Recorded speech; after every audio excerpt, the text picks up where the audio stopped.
Welcome to the Didi and Lital Show. Advice, thoughts, and stories from a married couple on cybersecurity, technology, and life in general. Now here are your hosts, Didi and Lital. Hello and welcome to the Didi and Lital Show. I'm Lital. Hi, Didi. Hey, Lital. It's a Friday. We're recording it the Friday after Thanksgiving. Black Friday. Yes, and it was an anxious day. It's the day of the first exchange of 50 Israeli hostages with Palestinian prisoners. And we were anxiously waiting to see the first 13 hostages being released. And I'm very happy that we've seen them, all of them walking and probably in reasonably good shape. And looking forward to this tough 3 more days of hostages exchange. So by the time, we'll try to publish this as soon as possible to still have it relevant. And we're thankful. There's a lot to be thankful for in quite terrible times. So maybe we start with what we're thankful for, and maybe then we can talk about what we wanted to discuss this episode. What are you thankful for, Didi? I'm thankful for when I was seeing the line in Rantham that I am free of Black Friday standing in line, that we gave up on anything that is not online shopping. I'm very grateful for that. I thought you still like going to the store. Like every time my Instacart stuff, you're like, why don't you go and actually buy things at the Wegman and choose them? No. You like choosing the beef and stuff. Food is different than shoes. Standing in line outside Nike, there was a line in Rantham. I was watching the 25 news because I prefer the local news. When you get like real insanity, because you get to see Kelly Sullivan standing outside of Rantham, and then they're talking about releasing of hostages. So you get like sanity plus insanity all in the same time. So I'm very grateful that I'm not standing in line in Rantham. Are you buying anything online? Of course I did. I bought 2 pairs of Lululemon pants, and I bought Saucony running shoes already? Saucony running shoes. Yes, I bought both the waterproof wintering ready ones because I thought I was going to... I love them. I They're awesome. I thought I'm going to lose a toe this morning when I was running. The Run Shield one? Yes, they're good. They're very good. Okay. So I'm very thankful for me being financially stable enough to buy these things without thinking about this too much. Also, I'm very grateful for meeting up with Matt. Hopefully Matt hears this on the ride back from Jersey sometime today. And I'm very grateful for Ort. Ort has really helped us. It's the reason that we're here. I don't think without starting a startup I would be a podcaster, and I'm really enjoying being the podcaster. Well, Doron wanted you to get an upgrade. Yes. We can talk about that. Yes. What did Doron propose this week? Yes. So as you know, Toucher and Rich on the morning show, they're looking for somebody to replace Rich. That's sports radio. Well, everybody that listens here knows who's Felger and Maz are. And I don't think people know it, but they just follow us. Yes. Okay. Then they'll probably Google Toucher and Rich. And maybe we should have that. Maybe it should be Didi and Toucher, mainly because of the fact that it's we'll get to complain about Newton high schools because Milo goes to school with Ron. So maybe we should do that. Well, we'll send him a recording of an episode as your test to get sport commentating. Yeah, to become maybe officially a sport commentator. Yes. I'm thankful for the weather that is still pretty great and had me, enjoy my running in the morning. I ran 10K yesterday. I ran 10K today. Yesterday I even wore a tank top. So global warming, I cannot say that it's a good thing for the, human beings, but I think locally I really enjoy it. That's somebody else's problem. Like I always say, that's a future Didi problem. Exactly. So for now, we are thankful for the great weather outside that we can enjoy. And we're thankful for good news coming after a long time with really depressing news. So, and we're thankful for Everyone What, serving in the did, IDF. I am thankful for everyone. When you say Seven. good news, did Harvard finally fire Claudine Gay? I don't know. Then not really good news yet. Well, in the insanity of what's going on in U.S. campuses, there are no good Listen, news the at fact the moment. that if you look through all the Ivy League presidencies, you'll see that most of them are people that you wouldn't think are worthy of being that. So just Google their resumes and you say, huh? Really?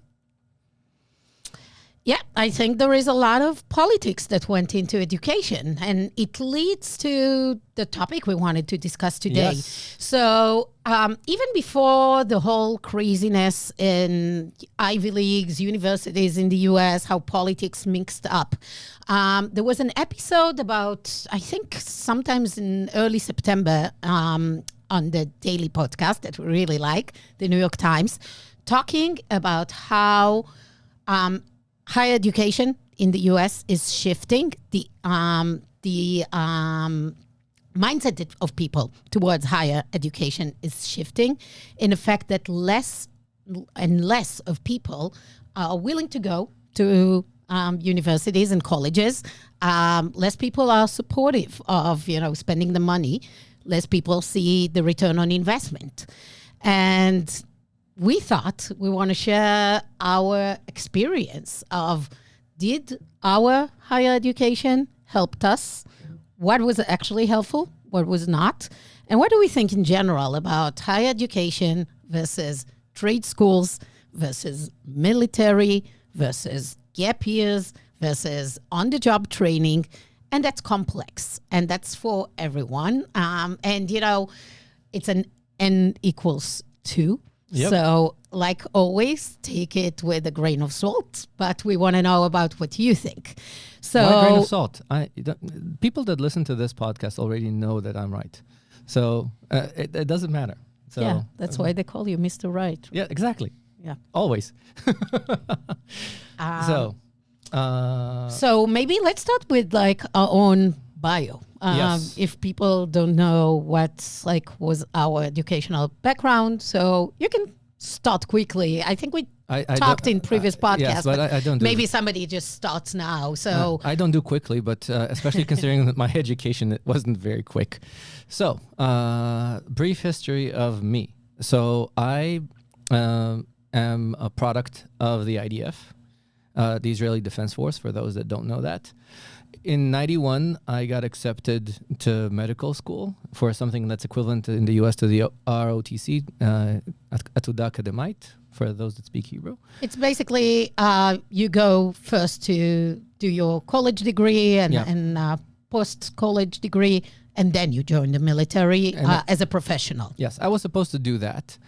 But then, for those of you that don't know Israeli history, about 1 million Russians with 10,000 doctors. I wanted to go to medical school. So it was in the 90s. There was a big Russian wave of Russian immigration, and a whole bunch many of them were doctors. Either came with already a doctor degree or they were in the middle of studies. No. Most of them, there were a lot of Russian doctors and a lot of them Soviet doctors, and a lot of them landed in the IDF.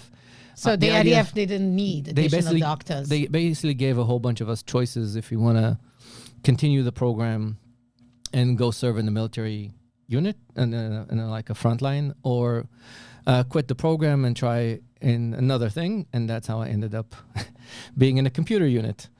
So did you do the pre-IDF course to go to that? No. What did you do? What kind of training? I did a training to be a computer operator. I was very fortunate with the turmoils of the IDF, because my program was not the program that some of my other listeners went. It needed a lot more service. I did the... So your equivalent people serving in a similar role like yours went through 6 to 8 months of pre-service training, learning basically the equivalent of it's basically a comp sci degree. It's an equivalent of a comp sci degree. And if you look at all the courses I took during my service, I took a lot more training than a comp sci degree. So I served for about 5 years in a computer unit. Some of my best friends are from there, the people that really impacted how I evolved. And it also threw me into command structure. And then I left because I wanted to continue with medical school. So I got discharged of the army, from the Army at 97. And then I re-enlisted after the dot-com era blew up and re-enlisted. So I spent more or less 12 years, give or take, in some form of military service because the MD PhD didn't pay itself. And also I went to the MD PhD program. I started with a DMD and switched to MD PhD program. I did finish my PhD. In terms of Israeli education, I didn't finish my MD because you need to do that.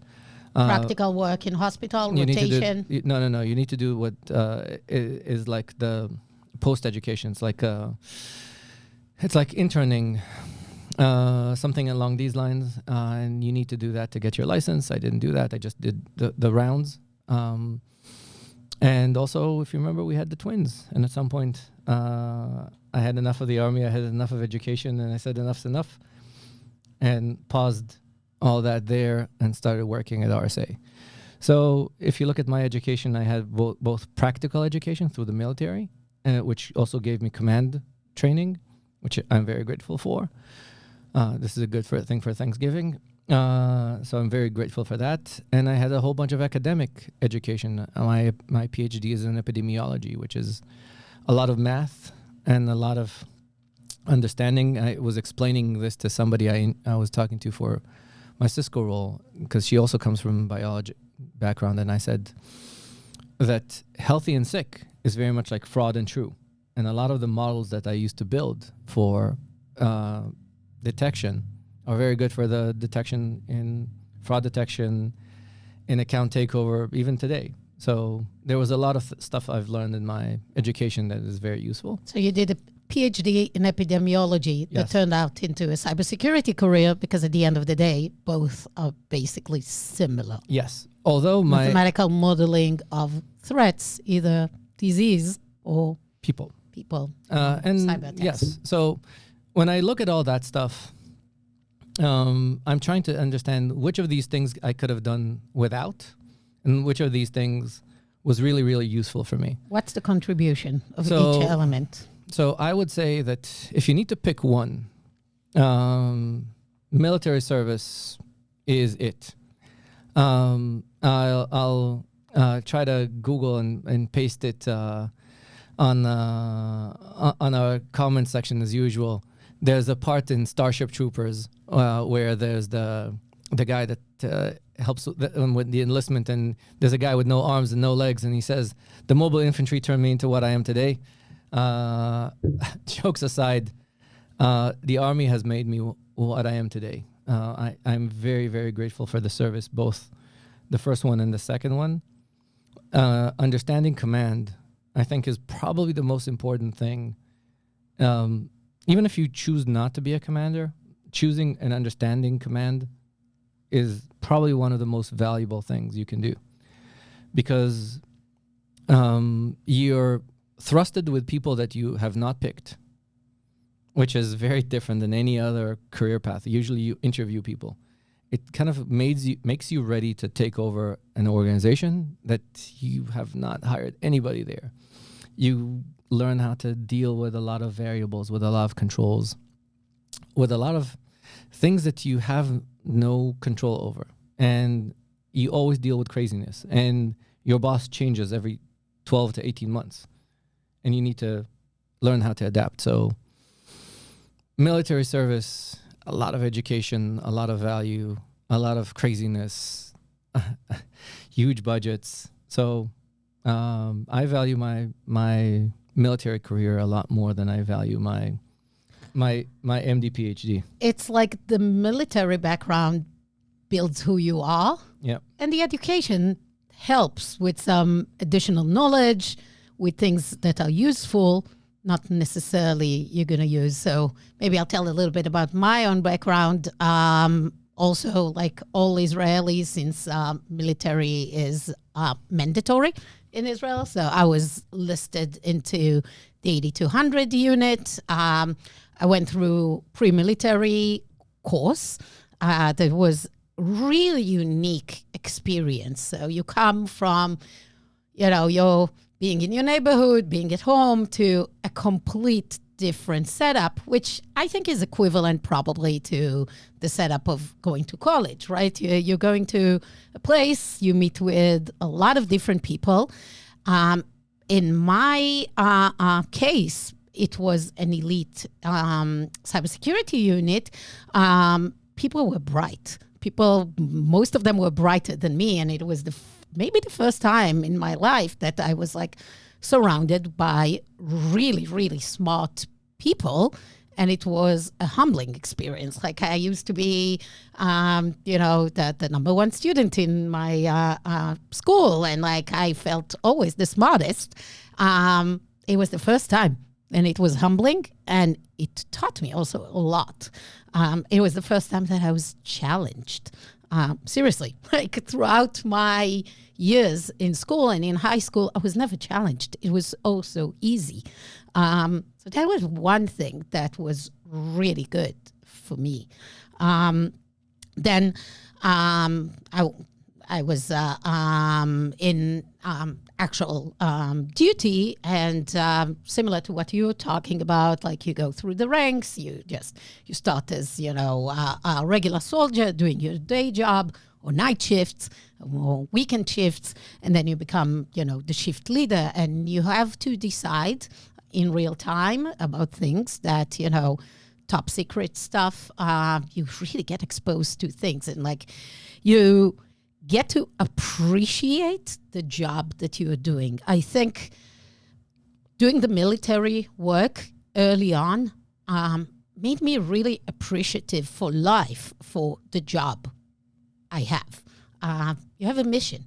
You need to deliver something. You need to do something. You wake up in the morning and you're going for an outcome. And if you are in intelligence, they call it the important outcome, siach, for those of you that speak Hebrew and know this. It's written on the wall. What are the important outcomes we're trying to achieve, short term, longer term? You're supposed to be really focused in those things, finding intel and information about those specific outcomes that you're trying to know. And it makes you really objective oriented, focused. And that's something you learn. And that's something that stayed with me. After my military service, I started studying biology. I was doing my bachelor degree in Tel Aviv University, followed by a master's in biotech at Columbia U. I did some internship in New York in a VC fund during that time, and then came back to Tel Aviv. It was after 9/11, and started working and worked for Procter & Gamble for almost a decade. And yes, if you make me go back and think what made a real difference, first and foremost, definitely military experience more than anything. When I go to my studies, and that's something that can bring us to... Now can we make fun of the Ivy League a little bit? Yeah. So we can talk about that for sure. So I have a comparison to make. Yeah. So we've been talking lately about what's the value of going into an Ivy League, especially because we see nowadays what is going on in the campuses and how political they become. And like there is this big question of like, are you really getting an education over there, or is it more about the politics of the place? And like, what is the value of somebody going and having a $250,000 studies at MIT, taking a huge loan for life, and then in the middle of math class, somebody comes and yells, "Free Palestine." Is that what the parents were paying for? So Didi asked me, what do you think? What's the value of you going through your Ivy League experience at Columbia? Let me be very frank, and probably what I'm saying doesn't apply to whomever went through U.S. college, because there is huge difference between college in the US and a bachelor degree in university in Israel, which I did. So first, let me explain that. When you're going through a university in Israel, you already decide of your major. You don't take general 101 courses in liberal arts and history. And so when you are deciding that you are doing a bachelor degree in biology, what you're doing when you are going through a biology bachelor degree, you study STEM, math, physics, chemistry, and then basic biology and all the advanced courses in biology. I was also part of a program that was supposed to take me through a PhD. So I had an accelerated classes. I took advanced classes, kind of AP classes during my first and second years. And I graduated actually in 2 years instead of 3 of my bachelor degree. When I came to do my master's degree at Columbia University, I already took very advanced classes in immunology, cell biology, cancer, cell biology, everything, basically, biochemistry. And when I arrived at campus, I realized that most of my colleagues, the ones sitting at class with me, only took Bio 101, 102, maybe one class in cell biology, and that's it. So their knowledge was way behind me. And basically, I repeated most of the classes. That was part of it. Yes, there were some unique classes that are probably because of the access that Columbia has to top-range faculty members. Like I did one amazing pharmacology class, and I had one class in pharmacology of drugs, recreational and non-recreational drugs. That was amazing just because of the professor that was studying. But I know of a lot of people, a lot of students that had similar access in Israel to, amazing faculty members, some of them Nobel Prize winners. So in general, the main value... The word is laureates. Laureates, agree. So bottom line, was it worth it?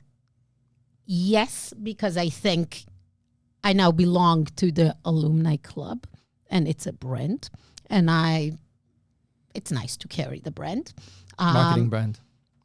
Brand is important.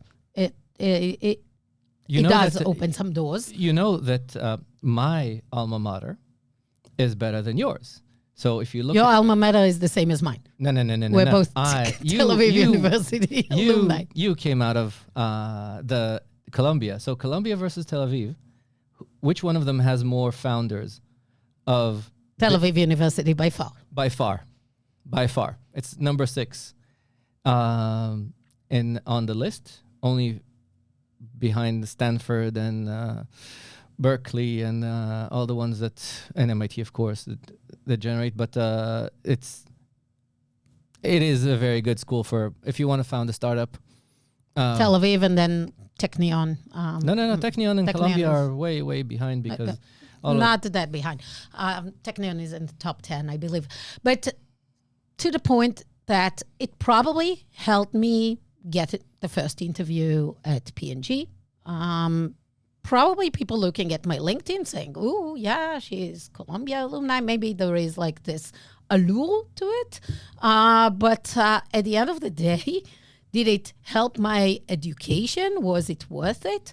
I think what was really worth it is the fact that I lived by myself in New York City. I had to, teach a spin class at the local Equinox while doing my own things, doing my gig. It's the experience of living abroad by myself that was way more important to me and my kind of independent adulthood and my career path more than the actual education that I got there. So that's the reality.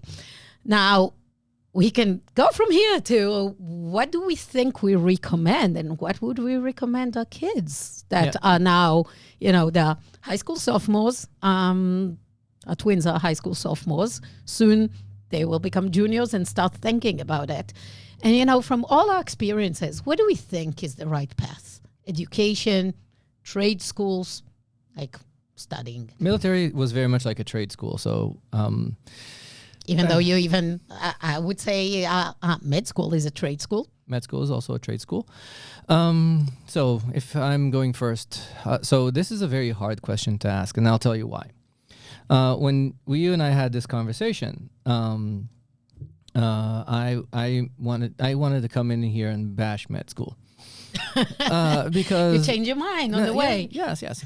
First, because I hated the patients, I hated the colleagues. I think the colleagues I actually hated more than the patients. A lot of academia.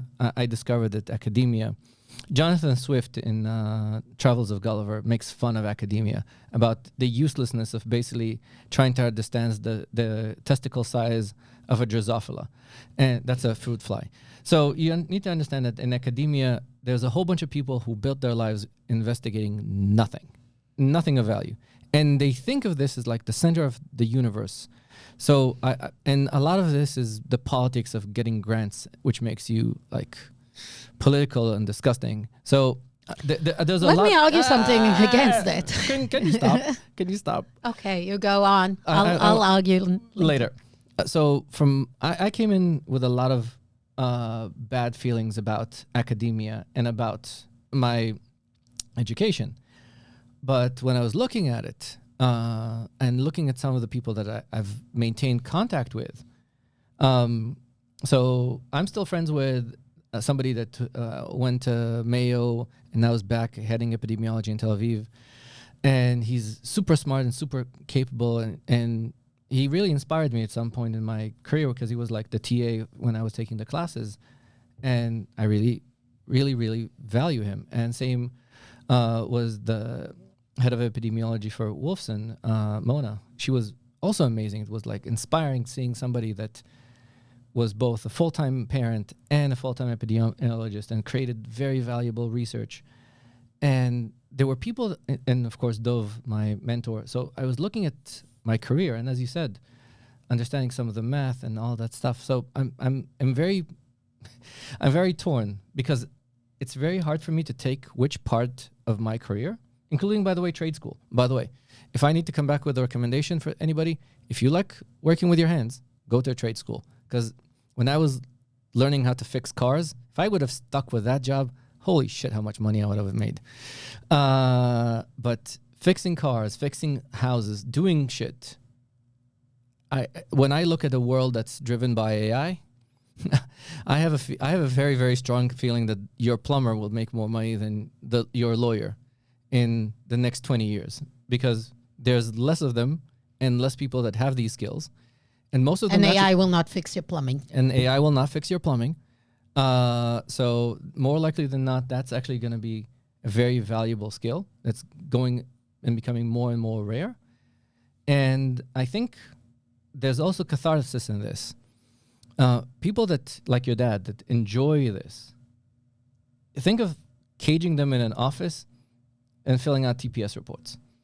So thankfully, ChatGPT can fill up the TPS reports. So my guess is understand who you are. I'm looking at Ron and the art that he's creating. Maybe he should go to art school. Maybe he wants to. He wants to do both, comp sci, STEM, and arts together. Maybe that's more valuable. So I think the first thing you need to understand is why do anything. And by the way, a lot of the things that were restraining people from taking trade schools in the past have kind of gone away. A lot of the old traditional, the mob in the unions and things like that has kind of changed over time.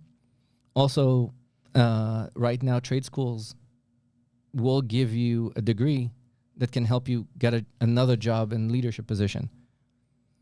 So it leads me to, my point, that is skills win whatever skills it is, soft skills, challenging yourselves, skills at the end of the day, whether it's a trade school that you will learn how to actually do stuff, or actually going to a school that will have internship co-ops opportunities. We love people coming from Northeastern. I had a lot of marketing co-ops working for me, and they're great. Northeastern is a great local school here in the Boston area because of the co-op program that they have that is outstanding and much better than any of the Ivy Leagues, I would say. I think if somebody is thinking of a higher education, he needs to think more than what's the courses and curriculum that he or she is getting out of, but actually what are the life experiences. And if the life experience is more about the politics in the campus, I don't know, maybe some people like it and it's your problem. But we are here to think about what will help our kids in life, and life in 20 years from now will be really different. The ability to do things, to think differently, to challenge themselves, to go be in a different place is what matters. So another thing that I would recommend is any sort of a gap year. So in Israel, most people, when they get out of the military, it's mandatory for 3 years for men, 2 years for women. Typically, they don't go straight into school. Most of Israelis take 1 year of gap year and travel the world. That's why around the world people think there are millions of us, because all of us come to There are millions of us. to Latin America and or to Asia, and there are a lot of Israelis just traveling the world, and then trying to teach Hebrew songs to the local natives, which is a stupid thing that Israeli like doing. But the whole Nothing idea... is funnier than a guy in India in the middle of nowhere singing, in Hava Nagila. Yes. Yes, in Nepal, in the Himalaya. So my point is, it's a way to explore. It's a way to see a world that is different than your day-to-day. And it is an experience that shapes you. So you don't have to travel the world. You can do a million different things. You can volunteer. You can join the military. You can go to Europe or to another place. When you're 18 and you're out of high school, you don't know much. And I would argue, and this is my Israeli non-American experience, that you're not necessarily ready to go into this machine of college with sororities, fraternities, drinking, football, and all of this. It's a lot of social pressure to do things in a certain way.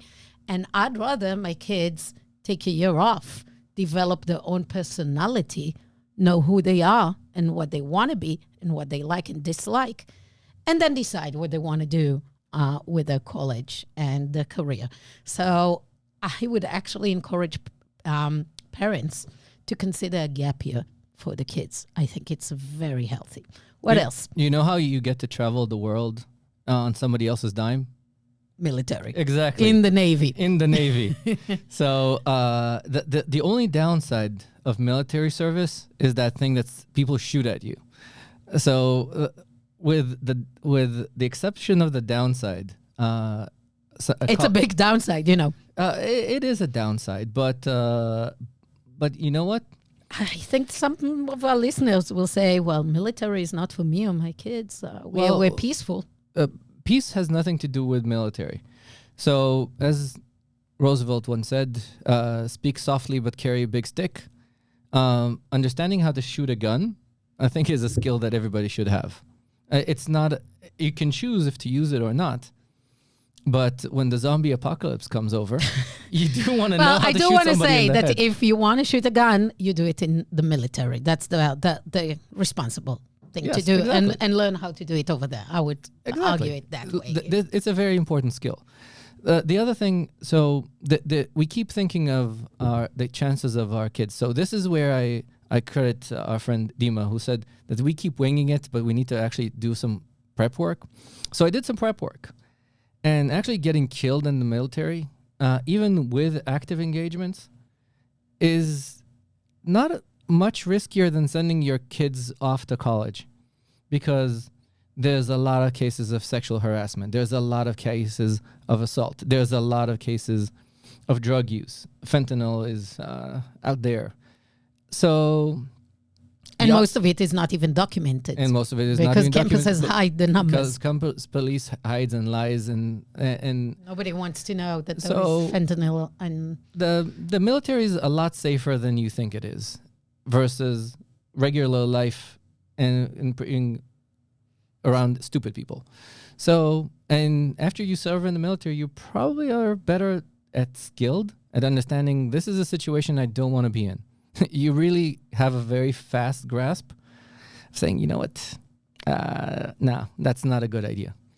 It builds that skill into you. So, and not everything in the Army gets shot at, although a lot does. But there is the Navy, there is the Air Force, there are other groups. So you can sit in front of your computer all day long. Yes. Yep. So I'm going back to my original recommendation. You're sending your kids to the IDF? Oh, yes. Well, unless they want to pay for the $250,000. Well, they can also choose to go to the U.S. Army. The Army's nice. They'll choose whatever. We can recommend. At the end of the day, there's also grandmas. 18. But yeah, anything else to conclude? It's all about experiences. That's what I want to say. I mean, don't pay $250,000 just for the brand. Yes. So branding is important, but what's the price tag? Yes. Also, don't forget that there are cheaper schools. The tier 1 schools are important for the brand, but I'm seeing the best schools I hired from were Northeastern and UMass Amherst, a lot better graduates than MIT. So Northeastern is not cheaper than Ivy. Northeastern is cheaper than MIT. Do your homework. Listen to Dima. So with that, we can conclude. We're very thankful for our listeners. We hope this season goes well for everyone. We're about to finish the year, and we wish all the hostages to come back home soon. Please, if you like our show, listen, share it with your friends. If you want to be on the show, please DM Didi or myself on LinkedIn. The Didi and Lital Show is a weekly podcast. Rate and review us wherever you get your podcast. Have a great weekend. Thank you. Thank you.